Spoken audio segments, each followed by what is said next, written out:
Good morning. So this is a video on a sort of new series of videos that we're doing on some basics of setting up a warehouse or setting up the ability to do e-commerce fulfillment and shipping. There's a lot of questions that we get when setting up ShipHero are actually not related to how you use ShipHero, but really how you do certain things in your warehouse.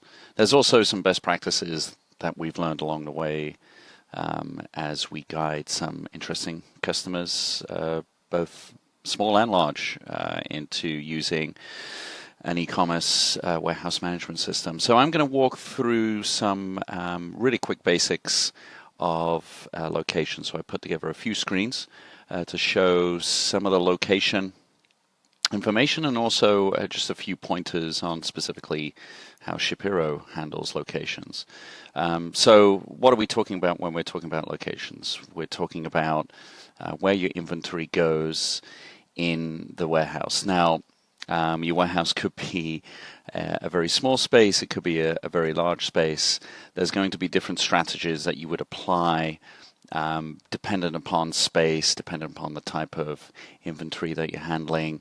And there's much more advanced topics and things that you can get into than I'm going to cover in this video. But let's cover on the basics. All right, so that picture that we were just looking at of a warehouse with some aisles and some products, this would be a simple view of looking top down at that warehouse. And as you can see, there's a few things we need to understand in terms of nomenclature or what we name things. So first things first, the aisles, what you see down the bottom, A, B, C, D, E, F. Those are the aisles or the rows. Those are what you actually walk down. And then we have racks. Those are actual sections in those aisles and rows. So when we think of locations, obviously we want some ability to organize our locations, and that's helpful for a couple of reasons. One, you know where to organize things, so you know where to put product when you receive product into your warehouse. And then the other thing, which is actually more important from a day-to-day, is you know where your pickers need to go, or you know where to go when you need to fetch something for an order, or as we say, pick. So I have a couple of things going on the screen. First off, you'll see here I have a location code. And there are a couple of things going on with this code that I'll explain. But just over on the right, I want you to sort of take this into mind. So the code there is designed to be readable. For those that are familiar with location codes, that's easy and you recognize that. But for those that are new, you're looking at some alphanumeric characters with dashes in there. We'll talk about it, and you'll understand it. And for ShipHero specifically, when you're doing locations, you need to make sure that you have the consistent number of characters, and that's how ShipHero does alphanumeric sorting for picking routes. So one of the things that ShipHero does is optimize a picking route for a picker, and it needs to alphanumerically sort the location based on the information that's in those locations. And also underneath, over on the right here, we have aisles that are illustrating both the aisles and the bays or the racks. All right, so let's break this down. So the first character is the aisle. So I think that's pretty straightforward. That's roughly the aisle that you're going to walk down.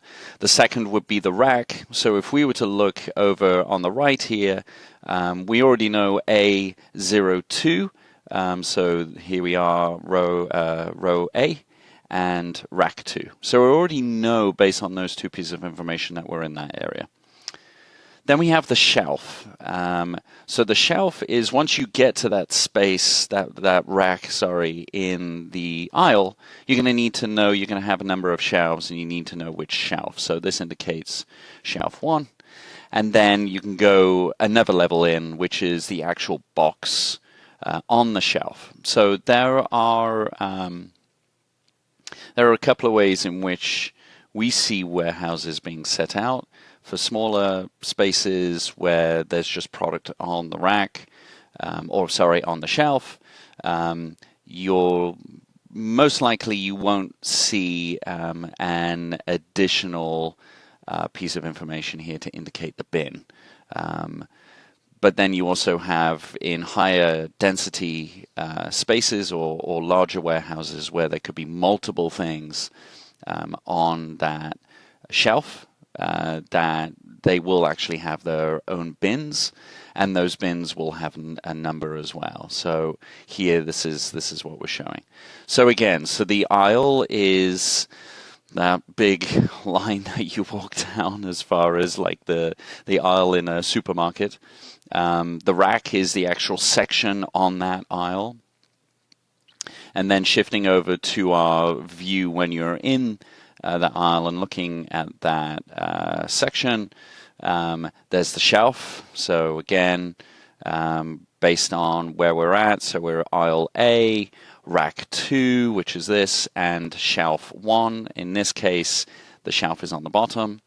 And then the bin, which we indicated 0, 1. So if these bins were 0, 1, 0, 2, 0, 3, this would indicate 0, 1. So it's pretty straightforward. It's an effective way of being able to organize your inventory. You know where it is. The system will also know when someone is picking, where to send the picker.